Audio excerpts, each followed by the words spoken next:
عاملين ايه؟ ان شاء الله النهارده باذن الله هنعمل مع بعض وصفه حلوه، هنعمل مع بعض الشاورما المصري. قبل ما نبدا مقاديرنا نصلي ونسلم على الرسول. اللهم صل وسلم وبارك عليك يا حبيبي رسول الله. احنا اول مرحله احنا هنعملها دلوقتي ان شاء الله ان احنا هننقع الشاورما معانا. انا معايا هنا نص كوبايه زيت، بسم الله الرحمن الرحيم، وكوبايه خل،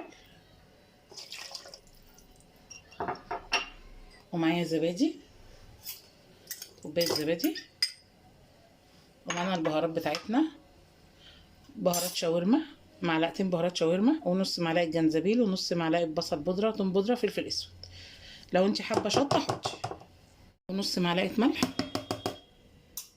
هنقلب كل ده طبعا، بسم الله الرحمن الرحيم. كل التتبيله اهي مع بعض. هننزل بقى بالشاورما. طبعا اللحمه اللي انت تفضليها هي اللي هتستخدميها. هي بصي بتتقطع شاورما كده شرايح رفيعه اهي. هننزل بقى بيها.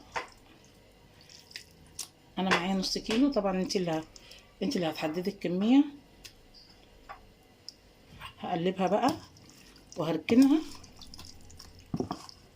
من ساعتين ل4 ساعات، ولو قبلها بيوم يفضل.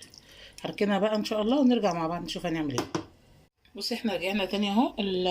الشاورما بتاعتنا قعدت بتاعت 4 ساعات. هننزل بيها، هنزل بمحتوياتها كلها، بسم الله الرحمن الرحيم. الشاورما بتاعتنا اهي. انا حطيت بس معلقه زيت تاني على الزيت اللي انا حطيته. لو انت عايزه تحطي عليها ليا حطي، بس احنا ما بنحبهاش. بصي احنا هنفضل نقلب فيها اهي لحد ما تشرب كل السوائل بتاعتها دي. الزيت اللي احنا حطيناه بدأت تنشف اهي، والزيت بدأ ينطر على الوش. هنزل بقى بالبصل. البصل طبعا تقطعيه حلقات، بسم الله الرحمن الرحيم.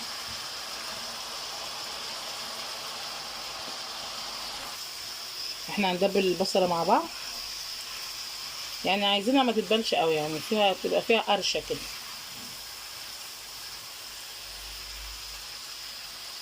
بصي البصله بتاعتنا دبلت اهي. انا هنزل بقى بالطماطم، بسم الله الرحمن الرحيم.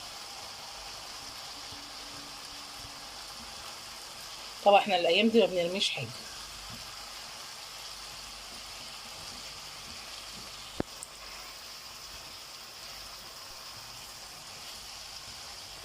بصي اخر حاجه بقى ان احنا نحط البقدونس.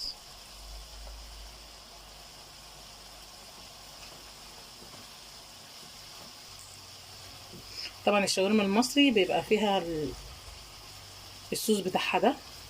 السوري هي اللي بتبقى ناشفه. هنروح بقى نعمل مع بعض الطحينه ونطفي بقى الشاورما بتاعتها عشان نقدمها لكم. بصي بقى احنا هنعمل الطحينه بتاعت الشاورما بتاعتنا، طحينه عاديه خالص. انا معايا نص كوبايه خل، بسم الله الرحمن الرحيم. هقلبها.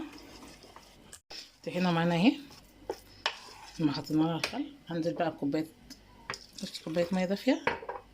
طبعا نحط الميه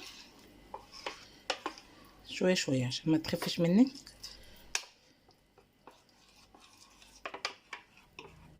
السمك بتاع الطحينه بتاعتنا مش عايزينها خفيفه.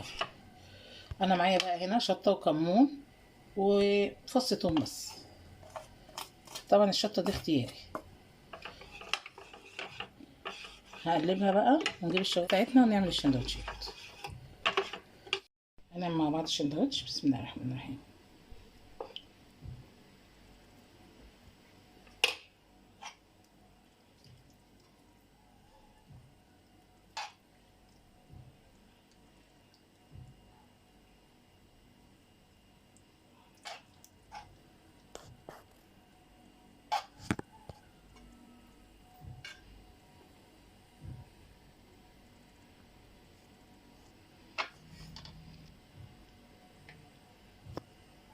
ادي نتيجه السندوتشات بتاعتنا الشاورما البيتي.